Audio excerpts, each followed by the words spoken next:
So thank you very much for taking the time out of your really busy schedule to talk with us. One of the issues that UNH has weighed in on is the question of criminalization of HIV. Yes. And the recommendation is that criminal law only be triggered when there is an intentional transmission of the virus.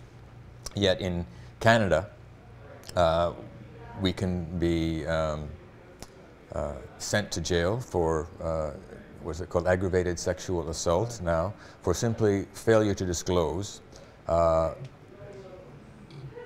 This is a situation that I think is now becoming even more crucial. I don't know if you're aware, but the Ontario government is going to be arguing, or has stated that it's going to be arguing before the Supreme Court, that even the significant risk defense against that kind of prosecution should be removed, that any kind of risk should require people with HIV to disclose our serostatus, no matter how trivial, and if not, we can be charged with assault or sexual assault or aggravated sexual assault. Have you been doing work around this issue? Yes, in fact, the report of the commission I sit on, which will be out in January, I must be careful because the commission has its final meeting in December, later in December, and will make final decisions. I don't want to preempt what may be contentious issues. My sense is that all of us agree on decriminalization, except where there is intentional transmission, and there we want the existing criminal law to apply. We don't want any special laws to apply.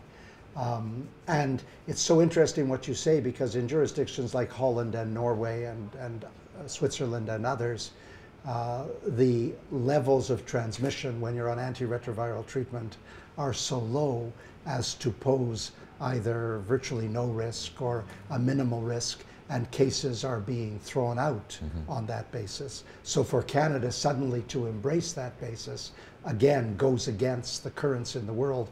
My feeling is that the Commission report, which will come out in January, will deal with all of these various jurisdictions, will make a very strong and unequivocal recommendation about decriminalization, because it will probably be the strongest statement against what governments are intending to do illegitimately to gay men. But did you sign the call to the Attorney General to establish limits on significant, or establish a scientific basis for significant risk? I cannot recall that. I will admit to you that one of my problems is that I'm so involved internationally that I've been somewhat delinquent on my own country and my own province. And I apologize for that. But how does one find the time, and how do you seek out the priorities? So around LGBT issues, I'm going to give a lot more time, both domestically and internationally. But I'm not sure that around every issue. Do you have any special messages for queer communities? What kind of tasks that you think that we have to do to be able to confront the epidemic? You know, the queer community, I think, has to focus very strongly on prevention, because what we have seen, and what makes the argument a little vulnerable, we're wrestling with it, is that in countries where there has been decriminalization, the rates of HIV amongst the gay community are still going up, and they're still quite pronounced.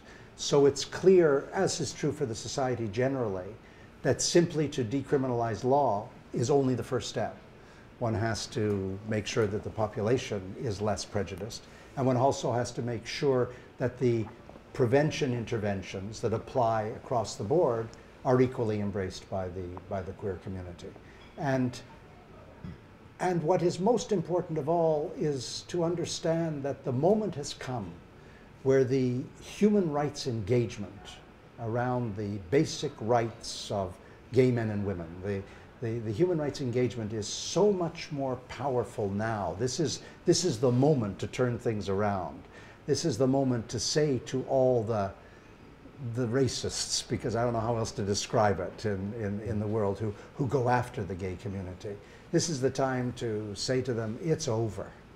It's over. The world is more and more united. I mean, David Cameron, the Conservative Prime Minister of the United Kingdom, said that they were going to impose conditionality on their grants to countries that had homophobic laws.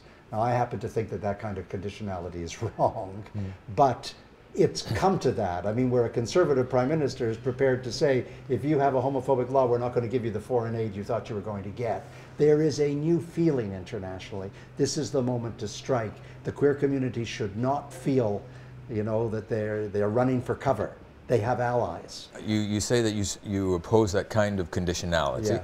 Yeah. There have been a lot of criticisms of the way that the developed world has been using the question of homophobia to once again interfere in what's going on in the developing world, and it is seen as a kind of a new colonial enterprise using gay people's bodies as a way of setting conditions for what's acceptable and not. Right. I mean, how do we deal with that kind of criticism? It's very difficult because, you know, there are so many excruciating violations of human rights in many other communities. I mean, if you said that high levels of sexual violence against women were a condition for receiving foreign aid, you'd be excluding a hell of a lot of countries.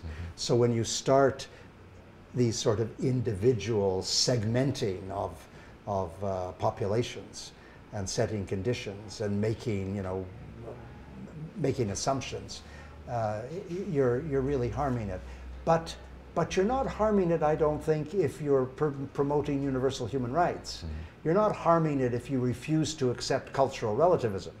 You know, you're not harming it if you say, as I have said on open line programs in Jamaica, then felt I better get out of the country as quickly as possible, that the violation of the rights of gay men and women is a fundamental violation of human rights, and don't tell me that Jamaica has a special culture. Bullshit. You know, there is no cultural relativism here. Some human rights are sacrosanct, and this is one of those rights. So don't start telling us that in this country or that country there is a culture we have to accommodate, we have to make changes. No, there are fundamental human rights of the LGBT community. They are the same in Canada as they are everywhere else. And those are the things you fight for. To impose financial conditions in a neo-colonial way, that gets a little worrisome. But to take the major principles of the Universal Code of Human Rights, the Charter of the United Nations, the covenants of political, civil, cultural, economic, and social rights, to say that these apply to all people, regardless of race, color, creed, and sexual orientation, that's a given. But it's a long fight. Isn't it crazy that we're in nearly in 2012, and we're still fighting these battles?